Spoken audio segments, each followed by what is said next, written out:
Before we get into the video, I just wanted to give a little heads up. When my PC decided to have a funny five and nuke one of my drives, my recording settings for OBS were all lost and I had to spend ages messing around with the settings, because I'm an idiot and didn't write them down. And for some reason, the bitrate for recording the gameplay for this run is abysmal. I apologise in advance. Like a very famous YouTube video proves, trying to eliminate someone with cutlery is a difficult task. And in Skyrim, you can do just that, with the fork weapon and the knife weapon, which is clearly something you wanted to see, but I decided to tweak the run a little. Because I spent ages trying to come up with a character to go with using the fork. And then I had an idea. Gordon Ramsay.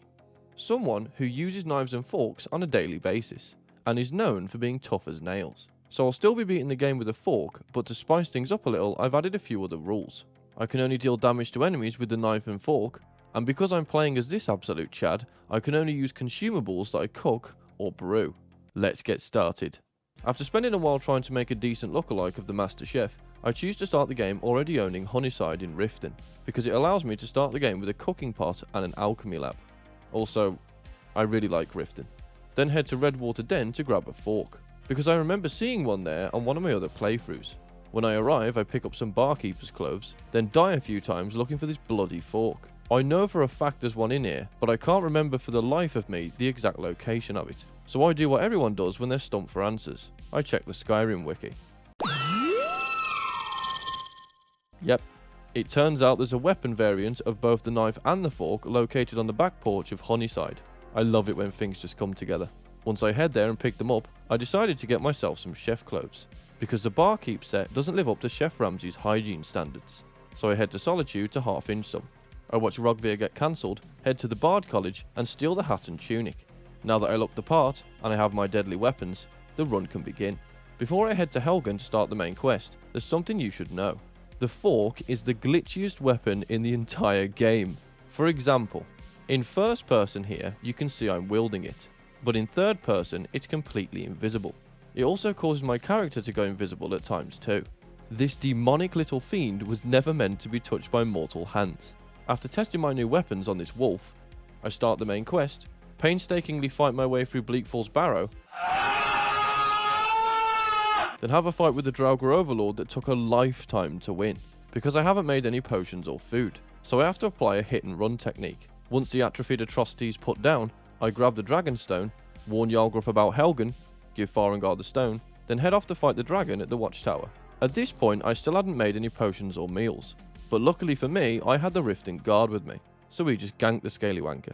I try to outrun his soul to no avail, return to Jarlgruf, then make my way to Winterhold, because I'm going to need to enchant my fork to get it to do more damage. When I try to enter the college however, Feralda wants me to use the fear spell before I do, but I don't have enough magicka, so I leave to go level up. Before I do, I start the Black Star quest, because I'm going to need a soul gem to keep charging the enchantment on my fork. And what better than one that doesn't run out? Once I grab the quest from the Mountain Hermit, I speak to Nelacar, who decides to start blurting out exposition. They are, except the gem is always consumed. They're frail, except for one.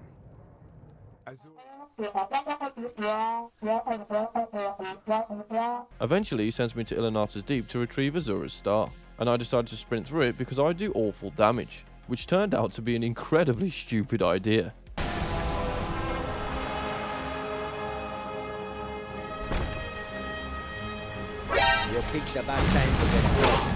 But after I was killed by the corridor mosh pit, something weird happened. This happened frequently during this run, and I think it's because I'm using the fork. Somehow it's that glitchy it causes me to warp around when loading saves. I use this to my advantage to run upstairs, grab the star, and make a swift exit. Before I finished the Black Star quest, I decided to level up my alchemy skill with Arcadia, because I am not ready to take on the Daedra in the start. Now that I've leveled up, I can pass Feralda's test and enter the college. I head straight to the Hall of Countenance, make a couple of health potions, then get Sergius to train me in enchanting. Once I get to level 14, I enchant my fork with frost damage, I give it a name, It's fucking... then buy the Soul Trap spell from Sinis, and head off to finish the Black Star quest. I decided to give the star to Nelacar, because being able to use Black Souls would benefit me more, as the enemies I tend to fight are human, and if you didn't know, Black Soul Gems are the only ones capable of trapping human souls, and human souls are equivalent to Grand Souls in power. I chase Malin through the Fortress of Solitude whilst poking all the Daedra to death with my fork. Once I make Malin little more than a memory, Captain NASCAR gives me the Black Star, then I head to the High Hrothgar retirement home to visit the pensioners. I climb up to the throat of the world, and the Greybeards want to test my ability. But Gordon is amazing at shouting. Lamb sauce! So they send me off to Wostengrav to grab the Nord bassoon. Now that I've enchanted my fork, shanking my way through the Draugr was as easy as beating Michael J. Fox at Jenga. I grabbed the Become Ethereal shout because this is going to clutch me through some nefarious situations later. Once I grab Delphine's letter, I head off to deliver it, but then I get attacked by Mirax cultists. So I turn them into a high school art teacher by sucking the souls out of them. I meet up with Delphine, steal her map, then head to Kynes Grove. Before I get there, I make a pit stop at my house in Riften to make some food. I put Salakanir back in the ground, then Delphine sends me to Solitude to prepare for the Totally Not a Thieves Guild quest. I give my stuff to Malborn, then as Gordon got on the wagon, I realised something in horror. I forgot to give him my soul gems. Now I could have just loaded a previous save and given them to him, but I decided against it because I thought it would be interesting to see how I fared without them. Once I get in there, I give Razalan a drink, and like a drunk uncle at a Christmas party, he causes a scene, and I escape to the pantry to pick up my stuff. I opted to try and sneak through, because there were a few people I definitely needed to kill, and I only have half a charge for the raw, but I was spotted immediately, which went as expected since I only have a level 23 sneak skill. So I ran through to the courtyard and ducked inside the solar, and luckily the enemies from outside didn't chase me in. I grabbed the first few dossiers, snuck into the basement, and half-inched the dossier on Esbern. Then the soldiers came in with Malborn. One of them spotted me, so in true one-night stand fashion, I poked him a few times and got out of there. I told Delphine that her sugar daddy's still alive, picked up my stuff, then made my way through the Ratway to find him.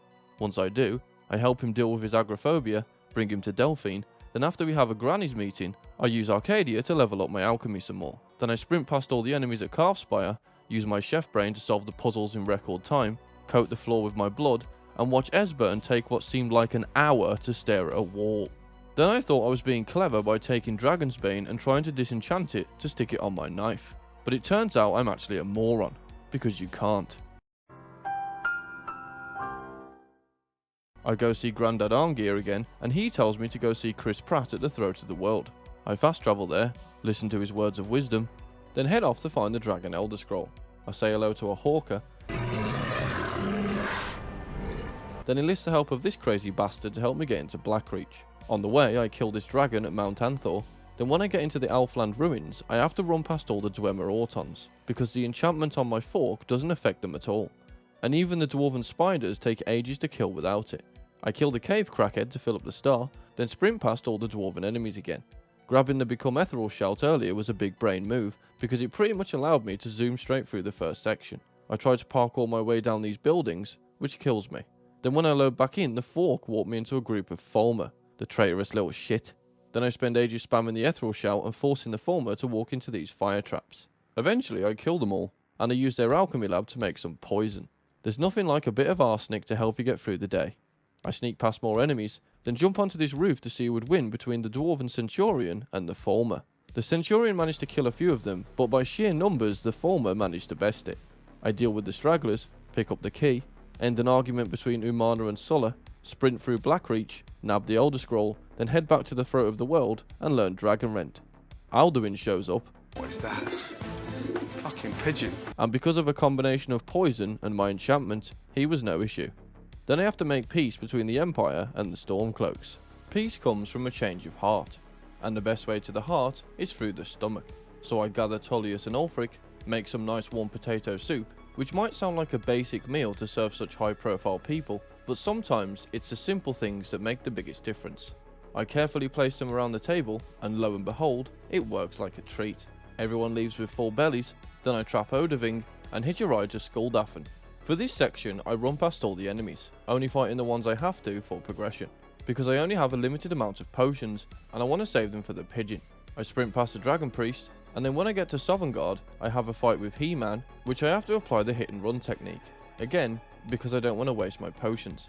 Once he's defeated, I recruit Dumb, Dumber and downright brain dead, and now it's time for the final battle. I use the same tactic as I did before, and it turned out I didn't need to use any potions, because he dropped like a sack of spuds. And now that Alduin can't cook anymore, Gordon can focus his time on exploding everyone's taste buds. And with that, I beat Skyrim as Gordon Ramsay. Thanks for watching. If you enjoyed the video, why not leave a like and subscribe?